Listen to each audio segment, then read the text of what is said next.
आणि युवकांच्या आयुष्याला लागलेले घोडे. आता युवकाच्या आयुष्याला लागलेले घोडे, जंगली रमी पे आओ ना महाराज, ड्रीम 11, चक्री नावाचा गेम. आणि मग यातून घडलं काय? अरे बाबा, कष्टानं मेहनतीनं लोक मोठे होतात. जर जंगली रमीनं पैसे कमवता आले असते, ऑनलाईन गेममध्ये पैसे कमवता आले असते, तर कांगणे सरला काय धतुरा क्लास घ्यायची गरज पडली असती. मीही दररोज कल्याण मुंबई चौफेर आकडा क्रमांक 7 है ना, गुल्ल्या बादशाह राणी खेळत बसलो असतो आणि गाड्यावर गाड्या बदलल्या असत्या. आणि म्हणून लक्षात घ्या, चांगल्या मार्गानं मिळवलेल्या पैशानं माणसाला समाधान मिळते.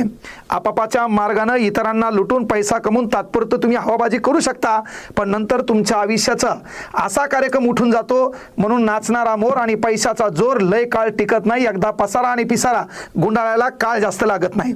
म्हणून विनंती काय बाबा, की आयऱ्या गैऱ्या भिकार छोटांनी स्वतःला हिरो म्हणून है ना, दाने दाने पे लिखा है केसर का नाम, 1.5 किलो गुटखा खाणारा